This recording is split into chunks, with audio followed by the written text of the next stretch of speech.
Well, thank you all for coming. As you know, we put together the Task Force on Counterterrorism and Homeland Security just a couple weeks ago. Within that task force, you have found a number of chairmen. We took the committees of jurisdiction, brought them together to look and analyze from a short-term and long-term basis for the security of this country and what we see before us, especially after what transpired in Paris. And in those, we found one who was a challenge before us when it came to refugees. We were able to craft work that had already been done in a number of these committees together, bring it to the floor, and in a bipartisan vote, a veto-proof, passed a few short weeks ago. One of the highest concerns of security we had was the visa waiver program. Many of you know there's 38 countries participating. But in the Homeland Security, they have worked on this with a Candice Miller bill that had passed. They had also worked on and done a task force and made recommendations. We had looked at those recommendations from making sure that every country has an e-passport, making sure that every country, if it has a lost or stolen passport, that they report it into Interpol. We also looked at what about travel. If you look at the mastermind behind Paris, he bragged about the freedom of travel throughout Europe and the easiness of it. We have a real concern of that ability to come to America without having a check. So within this bill, we take those aspects to make America safer. I'm proud to say that this is going to be a very strong bipartisan support, and this bill will become law. The process of work from all these committees, the work they have done through the years, and we've worked on the other side of the aisle as well. I think this is an example of the way Congress sees a problem and should solve it, because this becomes a solution, not a political talking point. And I want to bring up the author of the bill that had worked very hard on this long before these incidents taken place, Candice Miller. Thank you very much, Mr. Leader. First of all, what is the Visa Waiver Program? Very quickly, as the Leader has said, it's something that actually it had its origin, its genesis, really back in the 80s in our country, because we wanted to expedite travel and tourism and trade to the United States. And you know what? Economically, it has been a tremendous success. However, things have changed. We're in a different world today than we are back in the 80s, than we were back in the 80s. And so we have identified this Visa Waiver Program as something that really leaves our country vulnerable. There are 38 participating countries, and if you are a citizen in one of those 38 participating countries, you don't have the necessity to go to the U.S. Embassy or a consulate to get your visa. You can travel visa-free, essentially. They still check a security background. They still do your passport, but you don't have to have the visa for up to 90 days coming into the United States. And, of course, there's reciprocity with the United States with that. But that is obviously a huge vulnerability. So what our bill essentially does, and as was mentioned, this is a bipartisan bill. When you talk about regular order, this is a bill that has had a number of hearings in the Homeland Security Committee and the subcommittee that I chair there, Borders and Maritime. The Judiciary has also had some hearings on this bill, or on this issue. And it passed out of the Homeland Security Committee unanimously, which doesn't always happen on this Hill. So every Democrat, every Republican. And so we are looking for a very, very big vote next week. And essentially what it does is, if you are one of these participating countries and you do not share the information, rather through the travel manifests or all the information protocols or terrorist watch lists that they might be maintaining in the various countries with us, and the Department of Homeland Security Secretary does not have the confidence level, the high comfort level that we need to be able to ensure that our homeland is safe, he can suspend or eliminate you from the program. And as well, there are a number of other components, but that really is a big thing. Information sharing, and also using e-passports, which we have. Most of these participating countries do not have. So that will be another requirement as well. And you know, the 9/11 Commission said a couple of very interesting things in their recommendations. First of all, they said we need to move from the need to know information to the need to share information, not just in the United States, but certainly in a program like this. And as well, they said for terrorists, travel documents are as good as weapons. And we need to think in those terms, I think. So we're very excited about having this bill come to the floor tomorrow. I certainly want to thank all the chairmen, all the various committee members that have worked on it, and the leadership as well for bringing this along. Thank you.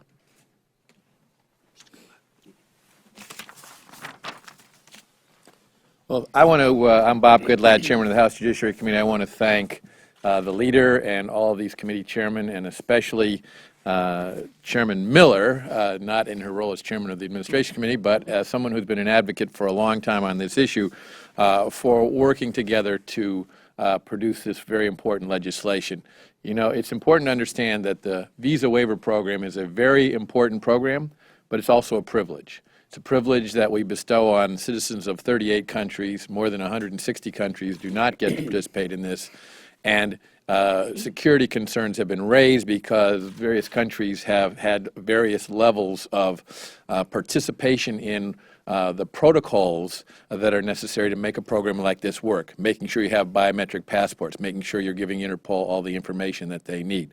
So what this legislation is going to do is to make it very clear that if you are one of a citizen or a passport holder from one of those 38 countries and you travel to the 4 countries designated here or any other countries designated by the Secretary of DHS, since 2011, or you're a dual citizen of one of those countries and one of the 38 visa waiver countries, you will not be able to utilize the visa waiver program. You will have to go and apply for a visa.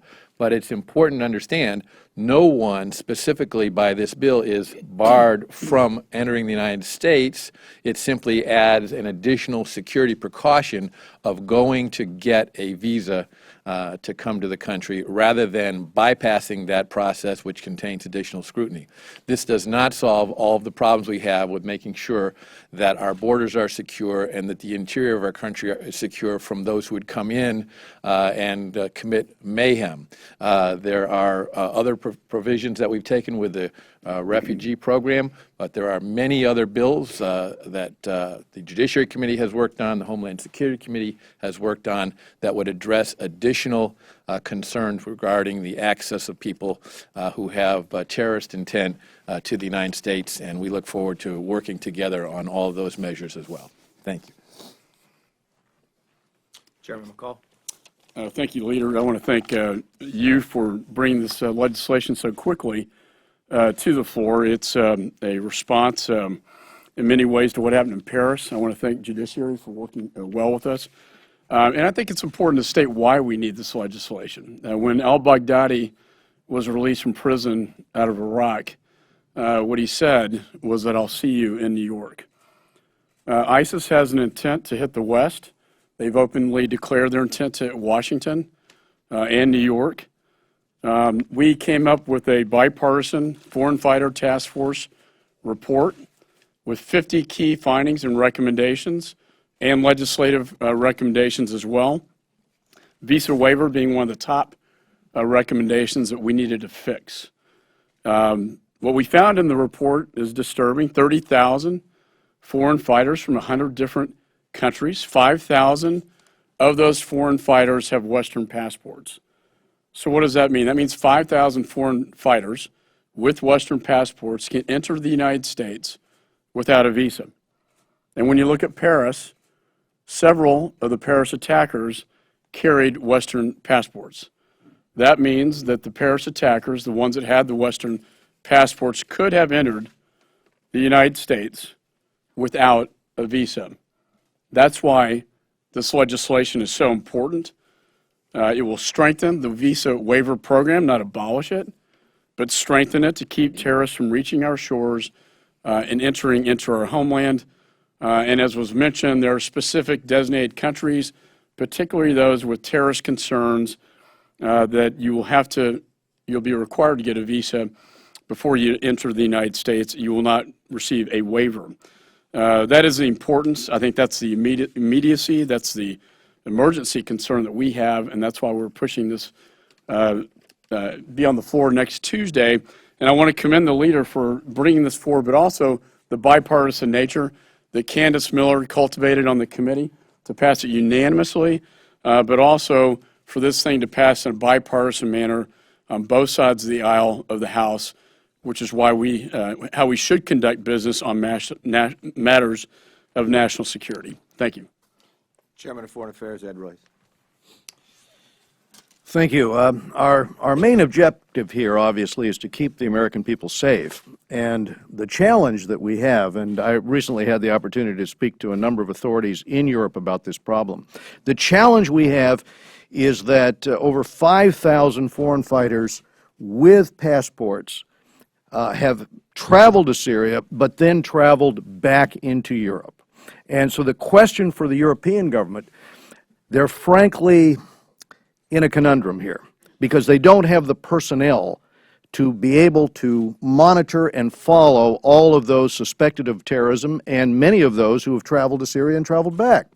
So the point of this legislation is to make certain that we don't end up fast-tracking the ability of people who have that European passport to come into the United States, to fly into New York or some other capital and or some other major American city and carry out the same types of attacks here that they're planning right now in Europe. And this will give us the capacity also through this system to discover those stolen passports and also those forged passports that are often being used as we put these new controls into effect. So I think it frankly strengthens the visa waiver system. That system is important for our economy, but right now, in terms of security, the Europeans have made it clear to us the conundrum that they face, and it's incumbent, I think, upon us to act on this to make certain that we don't have the same difficulty here. Thank you. And Chairman of Financial Services, Jeb Hensarling. Well, clearly, as a Congress, we have no more important or sacred responsibility than to protect the American people from all enemies, foreign and domestic. Under leadership of Speaker Ryan and Leader McCarthy, the House has moved quickly and deliberately to first deal with the challenge of the Syrian refugee situation, and now with the great leadership of Chairman Miller, we will soon deal, obviously, with the even greater challenge of the visa waiver program. As chairman of the House Financial Services Committee, we have already held a half a dozen different hearings on the subject of terrorist financing, and at the appropriate time, we look forward to working with our leadership and bringing legislation to help crimp the financial fuel line to terrorism. I want to thank everybody part of the task force. I know we've been a short time, but this is our second piece of legislation coming forward. Both of them bipartisan. This will be put on suspension with the support it has on both sides. One part I want to emphasize, 5,000 Western passport holders have traveled to Iraq or Syria. This is why this is needed now, to be able to combat this. I know conference went long. I can only take a few questions because we have votes going on. Yes? Any part of this legislation going to end up in the omnibus spending bill, or do you want this to be a separate bill that then goes to the Senate? I want this bill to become law. Any avenue for it to become law as fast as possible we'll take. And do you expect the White House to support it? Yes, I do. So you mentioned this is bipartisan legislation. I wondered why there weren't any Democrats present with you, and also if you see any application, if you have any comment on what happened in California, not so far. Well, first I'll take California, of course. What we watched, unbelievable. Our prayers, our thoughts, we would not want that to happen any place in America. I don't know yet of why it took place. I don't think it may be from what it's trending to, the information we're getting. I want to make sure we get all the information out. Maybe that's something that this task force will have to look at as well. But as right now, our hearts and prayers go to the families and the lost victims, and also to those first responders, putting their lives on the line too, and the videos that we see coming out. We want to make sure we get all the information. As the speaker talked about earlier in this week, we have been working with, and we have had a markup on Tim Murphy's bill dealing with mental health. There had been a theme through a lot of the other shootings. I don't know yet if that theme is coming out of this one. It could be motivated in a different manner. To have the GoPro, to have the flat jacket, this seems very well outplanned. That we just worked with Murphy before. There needs to be an overhaul of our mental health program. Yes? One of the things that Democrats have talked a lot about in the wake of the Paris attack is folks on watch list are still able to buy firearms. Is that something that this task force is going to take up at any point? We will look at all items. when it comes to, and the uniqueness of why this task force put together, and you see so much expertise here from committees and so much work, we're going to have to think differently, knowing the way the terrorists think and the way they looking at any gaps or any vulnerabilities that we have out there. You asked another part of your question, I apologize. We have worked with Stephen Hoyer and his staff throughout. We had this scheduled prior, just the task force itself, but this is a bipartisan work, yes. You talked about addressing mental health issues. Democrats also want to lift the ban on medical research on gun violence that's been in the spending bills. Is that something that you'll consider? You know what, it hasn't been brought, I haven't brought it up to me yet, so. They're trying to put it into the Omni. I would ask Hal Rogers. Hal's part of our task force, but not here. He's working on the Omni as is, and we're trying to make all the committee to do the majority of that work. All right, last question, yes. There's been some concerns about the economic impact of visa waiver program changes. I'm sure a lot of tourists come to California. Are you concerned about that at all? Not with this bill. Correct me if I'm wrong, U.S. Travel supports this bill. We wanted to make sure we found common ground, that we made common sense, protect the United States, but at the same time continue to have those who want to come to America because we want them to. We want to enjoy the freedoms, to see the attractions that we have as well, the economic benefits.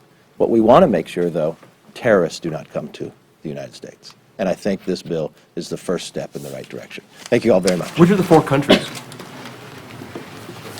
Chairman McCall, can we ask you about Iraq, San Bernardino? Syria, Iran, and Sudan. Iraq, Syria, Iran, Sudan. Thank you.